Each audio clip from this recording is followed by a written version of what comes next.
नमस्कार साथियों, मैं प्रशांत सारवान एक बार फिर से स्वागत करता हूं आपका ज्योतिष ज्ञान चैनल पर। हम कुंडली अभ्यास कर रहे हैं और पिछली कुछ क्लासेस में मैंने आपको पीएससी फॉर्मूले के बारे में बताया कि पीएससी फॉर्मूले को लगाकर किस प्रकार से आप कुंडली को पढ़ सकते हैं, किस प्रकार से आप किसी जातक के सवालों का जवाब दे सकते हैं। हम थोड़ा थोड़ा करके आगे बढ़ रहे हैं। अभी से आप प्रेडिक्शन शुरू ना करें, ये पूरी बात नहीं है, पर इसको पढ़ना बहुत ज़रूरी है, इसको जानना बहुत ज़रूरी है। इसके बाद बहुत सारी चीज़ें आपको नई सीखने को मिलेगी। हमने सबसे पहले पीएससी फार्मूले की बात की, हमने कोई भी क्वेश्चन लगाकर हमने उसका आंसर देने की कोशिश की। अगली क्लास में उसके बाद जो मैंने क्लास ली उसमें मैंने आपको कहा कि सबसे पहले आपको लग्न को देखना चाहिए, शरीर को देखना चाहिए, उस विषय पर बात की। और मैंने कहा था कि अगली क्लास में हम मनोस्थिति के बारे में करेंगे बात, क्योंकि देखो जब भी कभी कोई कुंडली देखते हैं तो सबसे पहले व्यक्ति के शरीर को देखो, शरीर स्वस्थ होना चाहिए। उसके बाद उसकी मानसिक स्थिति को देखो, मानसिक स्थिति स्वस्थ होनी चाहिए। तो इसलिए हम मानसिक स्थिति पर आज बात करेंगे। आज की क्लास में स्टार्ट करूं उससे पहले आप लोगों से रिक्वेस्ट करूंगा आप हमारे चैनल को सब्सक्राइब कर लें, बेल आइकन पर भी क्लिक कर दें, ताकि भविष्य में हमारी जितनी भी वीडियोस आने वाली है उनकी नोटिफिकेशन आपको मिलती रहे, आसानी से आप हमारी वीडियोस को देख सके व इनका लाभ उठा सके। अब हम अपनी क्लास को स्टार्ट करते हैं। मनोस्थिति देखते हैं। एक काल्पनिक कुंडली का मैंने निर्माण किया है। तो मनोस्थिति के लिए हमें चौथे भाव को देखना चाहिए। तो पी माने प्लेसमेंट, हाउस माने भाव।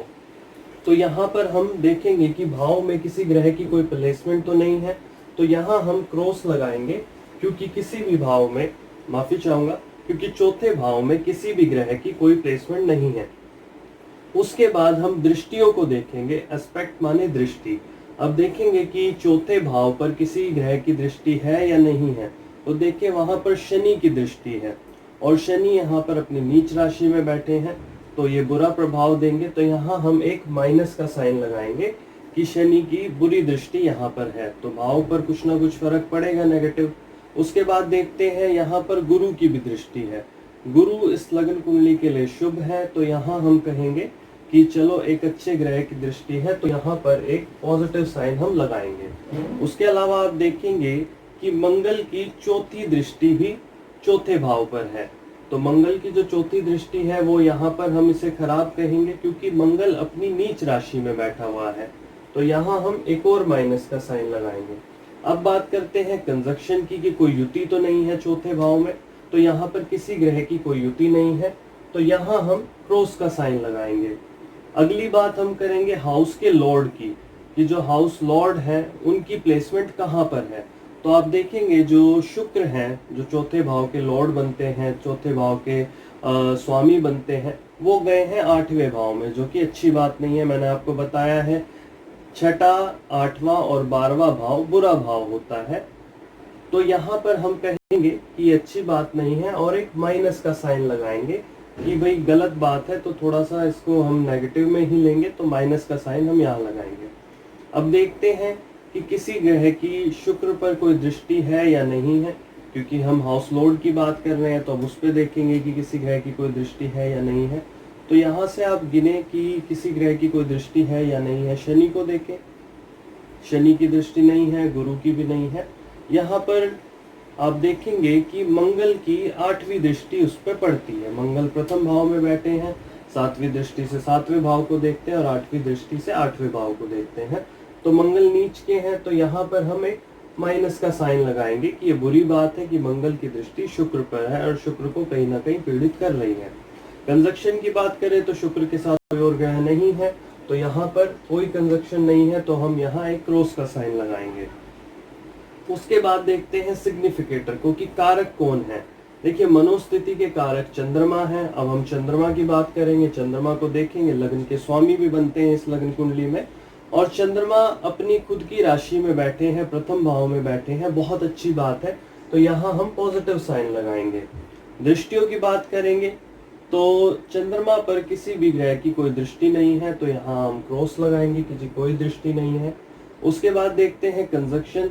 जो कंजक्शन है चंद्रमा की युति है वो है मंगल के साथ। मंगल यहाँ पर नीच राशि में बैठे हैं, अच्छी बात नहीं है, तो यहाँ भी हम एक माइनस का साइन लगाएंगे। अब आप इसको कैलकुलेट करें, आप खुद से बताने की कोशिश करें कि इसकी मानसिक स्थिति कैसी रहेगी। तो यहाँ पर पॉजिटिव केवल 2 है, 2 पॉजिटिव बातें निकल कर आए।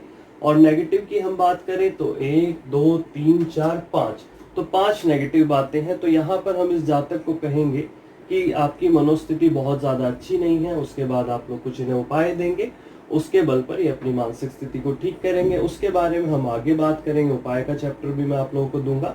अभी इसे थोड़ा थोड़ा ऐसे ही सीखते जाएं। अभी हमने यहाँ पर डिग्रियों को नहीं देखा है, हमने यहाँ पर नवमांश चार्ट नहीं देखा, हमने यहाँ पर चंद्र कुंडली नहीं देखी, केवल लग्न कुंडली पर हम बात कर रहे हैं, उसी पर अभ्यास कर रहे हैं। इसीलिए मैंने कहा कि अभी से आप फलादेश करना ना शुरू करें, पर थोड़ा थोड़ा प्रैक्टिस जरूर करें। आप कोई भी कुंडली बना ले, काल्पनिक कुंडली का निर्माण कर ले, आपके घर में किसी कुंडली है तो आप उसको निकाल लें, या किसी एप्लीकेशन का इस्तेमाल करके आप अपनी कुंडली पर भी इसका अभ्यास कर सकते हैं। और आप खुद देखेंगे कि जो बातें मैं बता रहा हूँ, जो इस फॉर्मूले से निकल के आती है, वो बिल्कुल सही बातें होती हैं।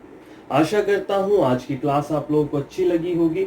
अगर अच्छी लगी है तो आप हमारी वीडियोस को लाइक किया करें, शेयर करें और कमेंट करके मुझे बताएं। कुछ ना समझ में आए तो भी आप कमेंट बॉक्स में लिखें, ताकि मैं आपके सवालों का उत्तर दे सकूं।